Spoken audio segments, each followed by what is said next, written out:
안녕하세요. 드라마 덕후 여러분. 오늘은 JTBC 드라마 천국보다 아름다운 6화 예고편을 바탕으로 깊이 있는 분석과 뇌피셜을 준비해봤습니다. 지난 5화를 보신 분들이라면 충격적인 전개에 입을 다물지 못하셨을 텐데요. 해숙이 결국 지옥으로 끌려가고 낙준이 이를 구하기 위해 스스로 불지옥에 몸을 던졌죠. 그리고 드디어 예고편 속 해숙은 지옥에서 무사히 돌아오지만 그 대가로 낙준은 정직 처분이라는 천국판 징계를 받게 됩니다. 이 징계는 단순한 정지 상태가 아닙니다. 바로 이번 화의 핵심이 되는 천국의 금융 시스템과도 맞물려 있는 장치인데요. 지금부터 차근차근 풀어보겠습니다. 일부 정직 처분의 의미와 천국의 금융제도. 먼저 예고편의 핵심 대사인 죄의 무게를 똑똑히 받아라는 문장이 무엇을 의미하는지부터 짚고 넘어가죠. 지옥에서 돌아온 낙준은 정직 처분을 받습니다. 천국에서 말하는 정직이란 단순히 근무정지 이상의 것으로 보입니다. 우리가 일반적으로 생각하는 회사의 정직과는 다른 훨씬 더 깊은 의미를 내포하고 있습니다. 천국이라는 시스템 안에서 정직은 곧 존재가치의 일시정지 혹은 역할의 무력화를 뜻할 수 있죠. 그런데 여기서 드러나는 천국의 본질은 더욱 흥미롭습니다. 해숙은 센터장을 찾아가 낙준의 정직 처분을 풀어달라고 요청하지만 돌아오는 건 다름 아닌 이승에서의 선행이 돈이 되는 금융 시스템에 대한 설명뿐입니다. 이 대사는 두 가지를 암시합니다. 첫째, 천국조차도 인간 세계의 자본주의 시스템을 닮아 있다는 것. 둘째, 선행마저도 일종의 포인트처럼 계산된다는 점이죠. 이 시스템은 해숙 같은 인물에게는 낯설고 의미 없게 느껴집니다. 평생 일수꾼으로 거친 삶을 살아온 해숙에게 가장 순수한 선은 손익계산 없는 행동이었을 테니까요. 그녀가 지옥행을 당한 것도 결국은 자신의 방식대로 살아온 것 때문이었고, 이와 같은 시스템은 그런 삶을 부정하는 것처럼 비춰질 수 있습니다. 나아가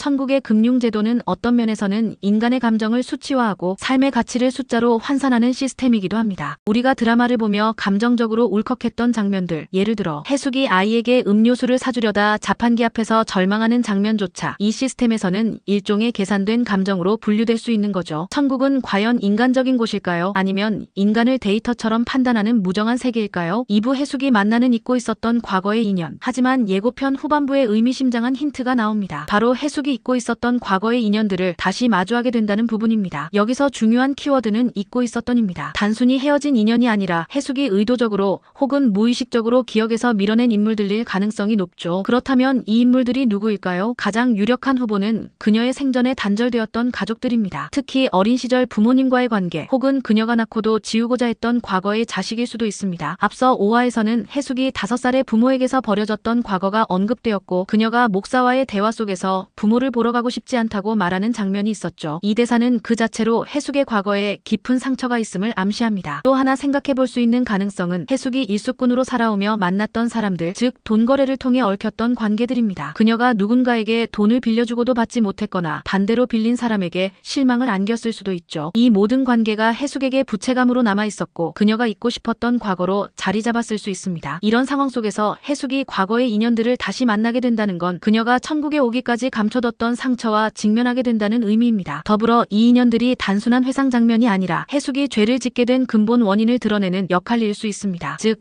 이번 6화에서는 해숙의 내면 깊숙한 트라우마가 드러나고 이를 통해 시청자에게 그녀의 죄와 용서에 대해 다시 질문을 던지는 구조로 전개될 가능성이 높습니다. 3부 소미의 정체와 해숙의 분열된 자아 뇌피셜. 이제 많은 시청자들이 가장 궁금해하는 부분, 바로 소미의 정체에 대해 이야기해볼까요? 5화와 예고편까지 포함해 지금까지 드러난 정보들을 종합해보면 소미 한지민은 단순한 인물이 아닙니다. 4화에서는 진짜 영애가 지옥에 있는 장면이 나왔고 이는 곧 소미가 영애가 아니라는 걸 의미하죠. 그렇다면 소미는 누구일까요? 감독의 인터뷰에 따르면 한지민의 캐릭터는 원래 대본상에 없었으며 김혜자가 해숙 역으로 결정된 후 캐스팅되었다고 합니다. 이는 소미가 후천적으로 만들어진 캐릭터라는 뜻입니다. 즉 해숙의 시점에서 구성된 인물일 가능성이 농후하다는 이야기죠. 여기서 뇌피셜 하나. 소미는 해숙의 내면에 숨겨져 있던 젊은 시절 자아의 형상화입니다. 왜냐하면 소미는 계속해서 낙준을 남편이라고 인식하고 낙준 역시 소미에게 이유 없이 이끌립니다. 뿐만 아니라 소미는 해숙의 수양딸이었던 영애의 이미지와도 겹쳐져 있죠. 이 복합적인 설정은 소미가 단순히 한 명의 인물이 아니라 해숙의 과거 기억과 감정이 뒤섞여 탄생한 정체성의 파편임을 암시합니다. 그렇기 때문에 소미라는 인물은 실제 인물이라기보다는 해숙의 자아가 분열된 상태에서 등장한 존재, 즉 그녀가 살아오며 억눌러온 감정과 기억이 의인화된 상징일 수 있습니다. 그녀는 해숙이 감정적으로 마주하지 못한 또 다른 자아이며 그 자아가 점차 현실과 충돌하면서 정체성의 균열이 깊어지는 과정을 드라마는 그리고 있는 것이죠. 즉 천국이라는 장소는 실제 세계라기보다는 해숙 해숙의 의식 속 심판대일 수 있으며 그 안에서 소미는 해숙이 직면하지 못했던 과거의 상과 욕망, 죄책감을 상징하는 존재라는 해석이 가능합니다. 이를 바탕으로 6화에서는 소미의 기억 상실이 점차 해소되며 그녀가 점점 더 해숙과 동기화되는 장면이 나올 수도 있겠죠. 사부 센터장과 천국 시스템의 진짜 목적은 이제 시선을 돌려 센터장 캐릭터를 살펴볼 필요가 있습니다. 6화 예고편에서는 해숙이 센터장을 찾아가 낙준의 처분을 부탁하지만 그는 냉정하게 시스템 얘기만 늘어놓습니다. 그런데 이 장면이 중요한 이유는 바로 센터장이 해숙에게 특정한 선택을 하도록 유도하고 있다는 점입니다. 센터장은 모든 죄와 선을 계산하고 CCTV처럼 모든 상황을 지켜보고 있는 전지적 존재로 묘사됩니다. 그런데도 그는 해숙에게 직접 판단을 내리지 않습니다. 이는 그가 마치 신이 아니라 시험관에 더 가까운 존재일 수 있음을 의미하죠. 즉 그는 해숙이 자신의 과거와 맞서 싸워 어떤 결정을 내리는지를 관찰하고 있으며 그 선택에 따라 해숙의 진짜 심판이 결정될 수 있다는 구조입니다. 이 구조는 결국 시청자에게도 질문을 던집니다. 죄란 무엇인가? 선행이란 무엇으로 평가되는가? 그리고 용서란 누가 결정하는가? 정해진 규칙과 시스템만으로는 정의될 수 없는 영역이 존재한다는 것을 드라마는 해숙이라는 인물을 통해 계속 던지고 있는 것입니다. 마무리 멘트. 이번 6화는 드라마 천국보다 아름다운의 핵심 주제인 구원과 심판, 기억과 정체성, 그리고 선과 악의 기준을 본격적으로 파헤치기 시작하는 분기점이 될 것입니다. 특히 해숙의 과거 인연 등장과 소미의 기억 회복, 그리고 낙준의 처분이라는 세 가지 축이 얽히며 몰입도를 극대화할 것으로 보이는데요. 과연 해숙은 자신의 죄를 직면하고 용서를 받을 수 있을까요? 소미는 정말 해숙의 또 다른 자아일까요? 낙준은 다시 천국의 일원으로 복귀할 수 있을까요? 이 모든 질문은 6화에서 하나씩 실마리를 드러낼 것으로 보입니다. 이번 영상이 흥미로우셨다면 좋아요와 구독, 그리고 알림 설정 잊지 마시고요. 그럼 다음 회차 뇌피셜에서 만나요. 지금까지 명작픽 신청해주셔서 감사합니다.